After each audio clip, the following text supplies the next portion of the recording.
বন্ধুরা, আমরা তো এটা জানি যে বর্তমানে বিশ্বের সেরা ফুটবলার কে, কিন্তু আমরা হয়তো জানি না যে বর্তমানে বিশ্বের সেরা মিডফিল্ডার কে, যাদেরকে ছাড়া একটি ম্যাচে গোল হওয়া মুখের কথা নয়। ফুটবলে অ্যাটাকাররা শুধু অ্যাটাকিং করতে পারে এবং ডিফেন্ডাররা শুধু ডিফেন্সিং করতে পারে, কিন্তু মিডফিল্ডাররা ডিফেন্সিং এর পাশাপাশি অ্যাটাকিং করে গোল করতে পারে। তো আজকের এই ভিডিওতে আমরা দেখতে চলেছি বর্তমানে বিশ্বের সেরা 10 জন মিডফিল্ডার কারা।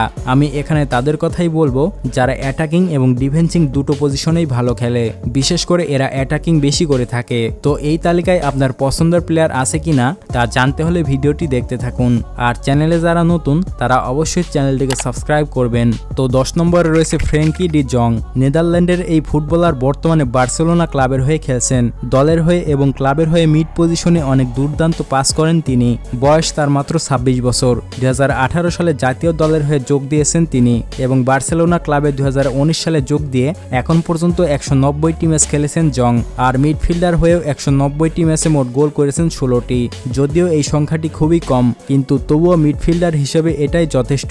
একজন মিডফিল্ডার হিসেবে মাঝে মাঝে তার দল ও ক্লাবের হয়ে অনেক বড় অবদান রয়েছে। প্রতি বছর তিনি অনেক পেছনে থাকলেও এই বছরে তিনি সেরা 10-এর মধ্যে জায়গা করে নিয়েছে। তো বর্তমানে এই প্লেয়ারটির মার্কেট ভ্যালু $79 মিলিয়ন। এরপরে 9 নম্বরে রয়েছে রদ্রি। রদ্রি হলো বর্তমান সময়ের এমন একজন প্লেয়ার যে কিনা তার খেলার জাদু দিয়ে অনেক জনপ্রিয়তা লাভ করে নিয়েছে। বর্তমানে তিনি ম্যান সিটি ক্লাবের হয়ে খেলছেন। স্প্যানিশ এই ফুটবলারের বয়স 27 বছর। স্পেন দলের হয়ে মিড পজিশনে খেলে থাকেন রদ্রি। আর ম্যানচেস্টার সিটির সবচেয়ে ধারাবাহিক খেলোয়াড়দের মধ্যে একজন তিনি। 2022-23 চ্যাম্পিয়ন্স লিগে রদ্রি তার পারফর্ম দেখে ম্যান সিটিকে চ্যাম্পিয়ন্স লিগ জিতিয়েছেন। প্রিমিয়ার লিগে 8 পয়েন্ট রেটিং নিয়ে তালিকায় এই পজিশনে চলে এসেছেন তিনি। খেলার মাঠে দুর্দান্ত সব পাস করে অ্যাটাকারদের অ্যাসিস্ট করার পাশাপাশি দুর্দান্ত গোল করেন রদ্রি। বর্তমানে এই মিডফিল্ডারের মার্কেট ভ্যালু $92 মিলিয়ন। এরপরে 8 নম্বরে রয়েছে জোশুয়া কিমিচ। বর্তমান সময়ের সেরা একজন মিডফিল্ডার হলো জোশুয়া কিমিচ, যিনি হলেন একজন জার্মান পেশাদারী ফুটবলার এবং বয়স তার 28 বছর। 2015 সালে বায়ার্ন মিউনিখ ক্লাবে যোগ দিয়েছেন জার্মানির এই মিডফিল্ডার। তার পাস এবং টেকনিক একেবারে অসাধারণ। বুন্দেসলিগায় 8 পয়েন্ট রেটিং নিয়ে তালিকায় শীর্ষে উঠে এসেছে জোশুয়া কিমিচ। তার পাসিং ক্ষমতা ও অ্যাটাকিং এর জন্য তিনি অনেক জনপ্রিয়তা লাভ করেছে।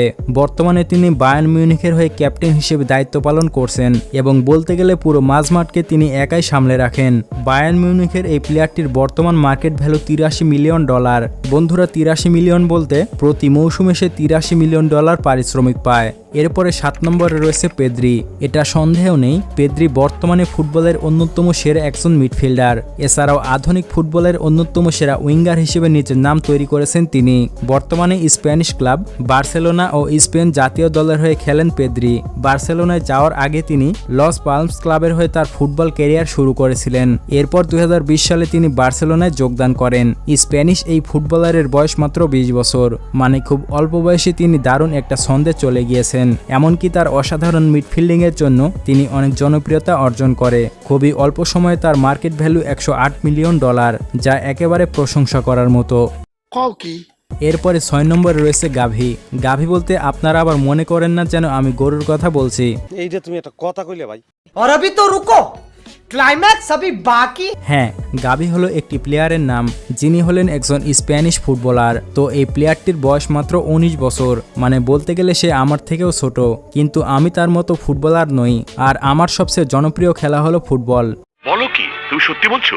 হ্যাঁ বন্ধুরা, আপনাদের জনপ্রিয় খেলা কোনটি তা কমেন্ট করে জানাবেন। তো এবার মূল টপিকে ফিরে যাই। গাভি বর্তমানে বার্সেলোনা ক্লাবের হয়ে খেলছেন। 2021 সালে তিনি বার্সেলোনা ক্লাবে যোগ দিয়েছেন। লা লিগায় 7.25 রেটিং নিয়ে তিনি এই পজিশনে চলে এসেছেন। আর বার্সেলোনা ক্লাবে তার মার্কেট ভ্যালু $94 মিলিয়ন। এরপরে 5 নম্বরে রয়েছে জুড বেলিংহাম। বন্ধুরা, এখন আমি যে প্লেয়ারটির নাম বললাম এই প্লেয়ারটিকে হয়তো আপনারা অনেকেই চিনে থাকবেন, যিনি হলেন একজন ইংল্যান্ডের ফুটবলার। বয়স তার মাত্র 20 বছর। অল্প বয়সেই তিনি অনেক দ্রুততার সাথে মিডফিল্ডিং করে যাচ্ছেন। রিয়াল মাদ্রিদে যাওয়ার আগে তিনি ব্রুসিয়া ডর্টমুন্ড ক্লাবের হয়ে মাঠ কাঁপিয়েছেন। লা লিগায় 8.40 রেটিং নিয়ে তিনি এই পজিশনে চলে এসেছেন। বর্তমানে তার মার্কেট ভ্যালু $118 মিলিয়ন। ইংল্যান্ড জাতীয় দল ও রিয়াল মাদ্রিদের হয়ে মিডফিল্ডারে অনেক দ্রুততম পাসিং করে থাকেন, যেটা একেবারে প্রশংসা করার মতো এবং সময়ের সেরা ধারাবাহিক মিডফিল্ডার তিনি। কিছু কিছু সময় তার অ্যাগ্রেসিভ দেখলে আপনি অবাক হয়ে যাবেন। আবার মাঝে মাঝে তিনি একাই অ্যাটাকিং করে থাকেন। এরপরে 4 নম্বরে রয়েছে টনি ক্রুস। বন্ধুরা, আপনাদের মধ্যে ফুটবল খেলা যারা দেখেন তারা অবশ্যই এই প্লেয়ারটিকে চিনে থাকবেন, যিনি জার্মানির সর্বোত্তম একজন সেরা খেলোয়াড়। বর্তমানে তার বয়স 33 বছর। জার্মানির এই ফুটবলার 2010 সালে বায়ার্ন মিউনিখে যোগদান করেছিলেন এবং তারপর 2014 সালে স্প্যানিশ ক্লাব রিয়াল মাদ্রিদের হয়ে যোগদান করেন। জার্মান দলের হয়ে 2014 সালের বিশ্বকাপে অসাধারণ পারফরম্যান্স করেছেন তিনি। মিডফিল্ডিং পজিশনে দুর্দান্ত ডিফেন্সিংয়ের পাশাপাশি অনেক অ্যাসিস্ট করে থাকেন তিনি এবং তাকে একজন দৃষ্টিনন্দন ফুটবলার বলা হয়ে থাকে। মাঝে মাঝে তার পাসিং এবং স্কিলস দেখলে আপনি হয়তো অবাক হয়ে যাবেন। বর্তমানে এই প্লেয়ারটির মার্কেট ভ্যালু $20 মিলিয়ন। এরপরে 3 নম্বরে রয়েছে কাসিমেরো, কিন্তু আমি তাকে কাশেম কাকা বলে ডাকি। এই তোমার এই ফালতু কথা শোনার টাইম আমার নাই। যাই হোক, একটু মজা করলাম। মস্কারা করে কথা বলবেন না তো আঙ্কে। ঠিক আছে। ক্যাসিমেরো সাম্প্রতিক সময়ের অন্যতম সেরা একজন মিডফিল্ডার, যিনি বর্তমানে ম্যানচেস্টার ইউনাইটেড দলের হয়ে খেলছেন। এছাড়াও তিনি এখন ব্রাজিল জাতীয় ফুটবল দলের অধিনায়ক। ব্রাজিলের সাও পাওলো ক্লাবে তিনি তার ফুটবল ক্যারিয়ার শুরু করেছিলেন এবং তারপর 2013 সালে তিনি রিয়াল মাদ্রিদ ক্লাবে যোগদান করেন। রিয়াল মাদ্রিদের হয়ে দীর্ঘ 9 বছর খেলার পর 2022 সালে তিনি ম্যানচেস্টার ইউনাইটেড ক্লাবে যোগ দিয়েছেন। বর্তমানে এই মিডফিল্ডারের মার্কেট ভ্যালু $44 মিলিয়ন, মানে প্রতি মৌসুমে সে $44 মিলিয়ন পারিশ্রমিক পায়। তো আপনাদের মধ্যে কে কে ক্যাসিমেরো এবং ব্রাজিলের ফ্যান সেটা কমেন্ট করে জানাবেন। এরপরে 2 নম্বরে রয়েছে লুকা মদ্রিচ। বন্ধুরা, লুকা মদ্রিচকে আপনারা অনেকেই জেনে থাকবেন, যিনি হলেন একজন ক্রোয়েশিয়ান ফুটবলার। তার দীর্ঘ ফুটবল ক্যারিয়ারে তিনি রিয়াল মাদ্রিদের হয়ে খেলছেন। 2012 সালে তিনি রিয়াল মাদ্রিদ ক্লাবের হয়ে যোগদান করেছিলেন আর এখন পর্যন্ত এই ক্লাবের হয়ে মোট 500টি ম্যাচ খেলে ফেলেছেন তিনি। 2018 সালে তিনি ব্যালন ডি'অর জয় করেছেন আর বর্তমানে ফুটবলের সেরা একজন মিডফিল্ডার তিনি। তার অ্যাগ্রেসিভ এবং স্কিলস একেবারে অসাধারণ। এছাড়াও তার ডিফেন্সিং প্রশংসা করার মতো। বলতে গেলে পুরো মাঠ তিনি একাই দখলে রাখেন। ক্রোয়েশিয়ান এই ফুটবলারের বয়স এখন 38 বছর, কিন্তু তাকে দেখলে মোটেও সেরকম মনে হয় না। এরপরে যার কথা বলবো তাকে হয়তো আপনারা অনেকেই চিনে থাকবেন। প্লেয়ারটির নাম হচ্ছে কেভিন ডি ব্রুইন, যিনি হলেন একজন বেলজিয়ামের ফুটবলার। এছাড়াও সর্বাধিক সুন্দর ফুটবলারদের একজন হলো কেভিন ডি ব্রুইন। 2015 সালে তিনি ইংলিশ ক্লাব ম্যান সিটির হয়ে যোগদান করেছেন আর এখন পর্যন্ত এই ক্লাবের হয়ে 360টি ম্যাচ খেলে ফেলেছেন তিনি, যেখানে তিনি মোট গোল করেছেন 98টি। একজন মিডফিল্ডার হিসেবে এতগুলো গোল করা মুখের কথা নয়। মিডফিল্ডিংয়ে যেমন তিনি দ্রুত গতিতে খেলেন, ঠিক তেমনই তিনি অ্যাসিস্ট করে থাকেন। আর বলতে গেলে ম্যানচেস্টার সিটি দলকে তিনি একাই সামলে রাখেন। মূলত তার পারফরমেন্সের জন্যই ম্যান সিটি 2023 সালে চ্যাম্পিয়ন্স লিগ জয় করেছে।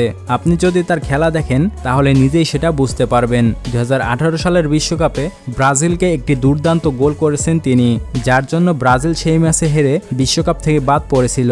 তো যাই হোক, এই প্লেয়ারটিকে আপনারা কে কে পছন্দ করেন সেটা কমেন্ট করে জানাবেন।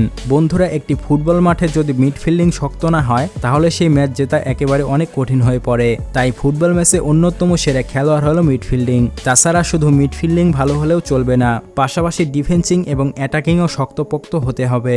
তো যাই হোক, ফুটবলে আপনি কোন দলকে সাপোর্ট করেন সেটা কমেন্ট করে জানাবেন আর অবশ্যই চ্যানেলটিকে সাবস্ক্রাইব করে রাখবেন। দেখা হচ্ছে পরবর্তী নতুন কোনো এপিসোডে।